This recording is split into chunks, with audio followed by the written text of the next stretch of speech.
parole est à Madame Véronique Amerer. Merci, Monsieur le Président. Ma question s'adresse à Madame la ministre Jacqueline Gourault.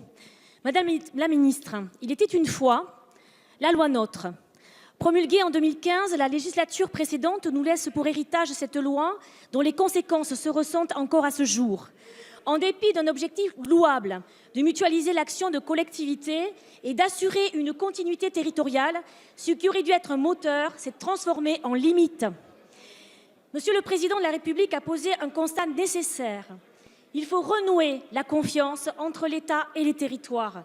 C'est un exercice noble, mais ô combien délicat que le vôtre, tant les collectivités, et en particulier nos territoires ruraux, ont bien besoin d'être rassurés. Car la loi NOTRe est paradoxale. Elle veut renforcer la décentralisation, mais se vit comme une opposition réelle à l'action de nos communes. De plus, si nous avons besoin de faire société, les besoins des Girondins ne sauraient pour autant être identiques à ceux des Rhodaniens. La redynamisation des territoires nécessite de les repenser. On ne peut pas tout attendre de l'État. La métropole doit jouer un rôle important aux côtés des départements. Alors cela nécessite une méthodologie qui concilie enjeux de territoire et confiance aux intelligences collectives. L'État ne s'affaiblit pas en se posant en facilitateur des actions territoriales. Il se renforce, tel un chef d'orchestre jouant notre partition républicaine au service de notre devise « Liberté, égalité, fraternité ». Avec 3 ministres dont l'action est entièrement dévouée à la cohésion des territoires, je suis heureuse et fière que le gouvernement fasse le choix d'écouter et considérer les territoires pour renforcer son action sur ce sujet qui est majeur.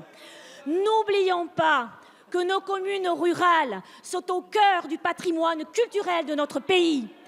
C'est pour ça, Madame la ministre, je vous demande quelle feuille de route... La parole est à Madame Jacqueline Gourault, ministre de la Cohésion des territoires et des relations avec les collectivités territoriales. Merci, Monsieur le Président, Mesdames et Messieurs les députés, Madame la députée Véronique Amerer, je veux dire d'abord l'honneur qui est le mien d'avoir été nommée à la tête de ce ministère avec à mes côtés les ministres Sébastien Lecornu et Julien Denormandie. La création de ce ministère traduit l'ambition du Président de la République et du Premier ministre de répondre à la demande des associations d'élus et des territoires et de renouer une relation de confiance plus forte avec eux. Ce ministère sera le principal outil pour faire vivre une République véritablement décentralisée, à l'écoute de ces territoires et qui, comme vous l'avez dit, Madame la députée, n'appelle pas une réponse uniforme.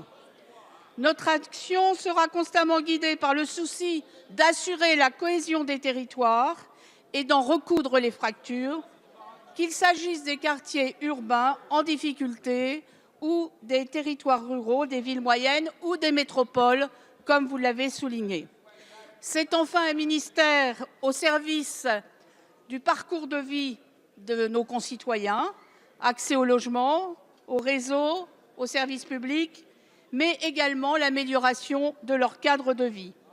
Je veillerai à ce que les actions déjà engagées par le gouvernement s'amplifient et soient mises en œuvre. J'ouvrirai aussi un dialogue permanent avec mes collègues ministres pour que la cohésion des territoires trouve sa place dans l'ensemble des politiques publiques. La tâche est importante, la tâche est exigeante. Nous sommes à pied d'œuvre dès aujourd'hui pour incarner la réconciliation des territoires. Je vous remercie. Merci, Madame la ministre.